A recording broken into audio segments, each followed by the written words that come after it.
So the last example I'm going to show you has to do with the water in a tank. Just think of like a big gas tank of water or something. I mean a big tank's going down the road of water, like pool water or something. And that tank is draining. The volume of it is draining at this rate. So let's first off think about the fact that the volume is draining. Okay. So we know that after 1 second, the volume should be less than what it was when it started. Okay, we just want to keep that in mind as we're working through the problem. Sometimes that negative aspect causes us a little bit of issue. So let's go ahead through the problem. The amount of water in the tank at time 0 and at time 20. Well, that's not too bad because I want to do velocity at 0. And I'm going to substitute 0 in. If I put 0 in here, it's 1 minus 0. 1 minus 0 is just 1, and 1 squared is 1. So 1 times 4,000 would get me 4,000 as my velocity at 0. And then it wants the velocity at 20.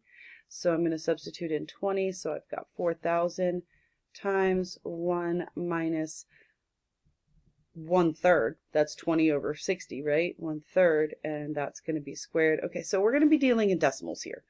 All right, so that actually gets me 1,777.78. I've already put that in my calculator and found it.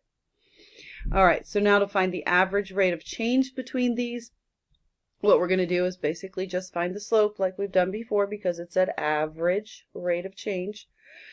So I'm going to take my second y value, which is the 1777.78, and subtract my first y value, which was 4,000, and then divide by 20 minus 0, and that gets me a slope of negative, or an average rate of change of negative 111. That's just 3 significant figures. It keeps going. But this thing is in liters, so we're going to say liters per second. Okay, that's L. Maybe I should do it as a script L so we keep track. That's liters per second. Okay, so it's losing 111 liters per second, basically. Now we want to find the instantaneous rate of change. Instantaneous rate of change means that we're going to find the derivative. Well, this isn't as easy to find the derivative of.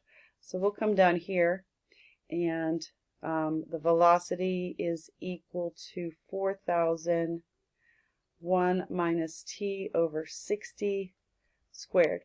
Hopefully when you look at this problem here, you see that the rule that we're going to apply is the chain rule. Okay, so that gets me my u is 4,000 v squared if v is 1 minus t over 60.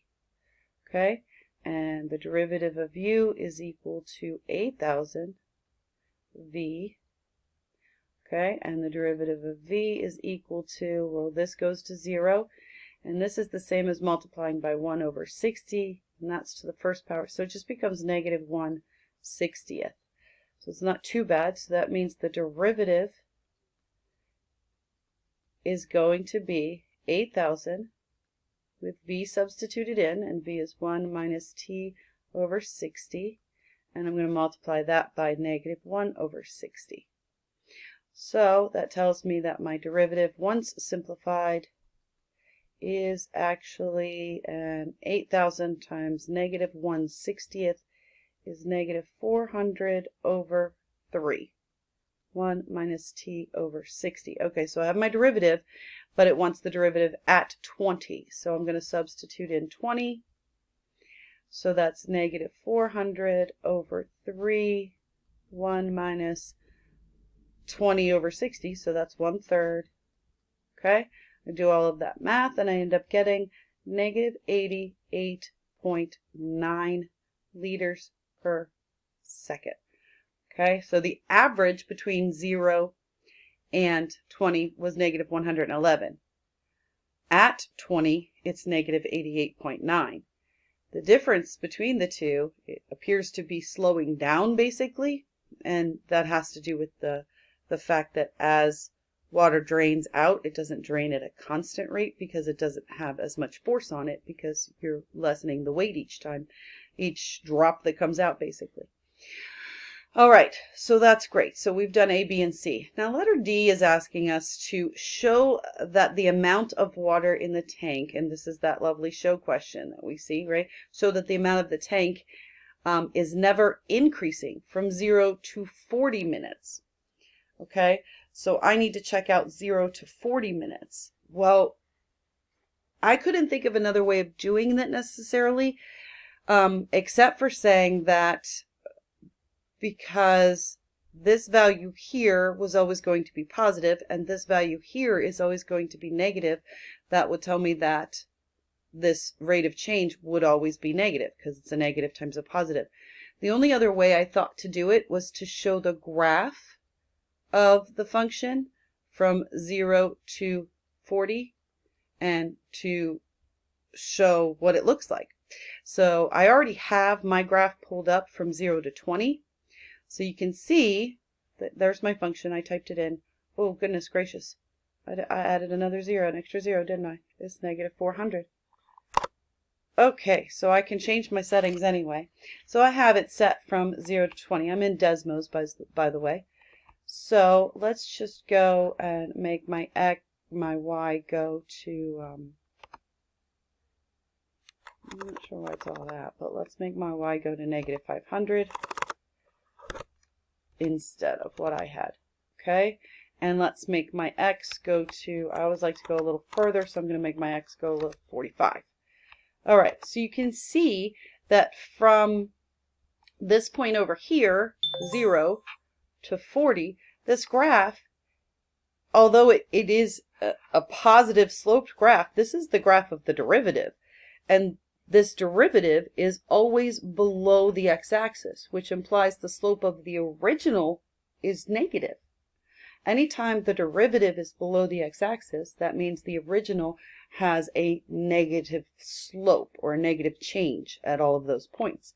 So because the first derivative graph is all negative between 0 and 40, that tells you that the tank will never be increasing, is what it was asking us for. So that's how I'm going to write it here. So I'm going to put a nice little diagram on here that shows this piece. So this is the graph of the derivative. So I'm showing the grader that I know what I'm looking at, right? The graph of the derivative. So show that the amount of water in the tank is never increasing, and I say because the graph of the derivative is negative, and I can say below the x-axis between 0 and 40, the tank is never increasing.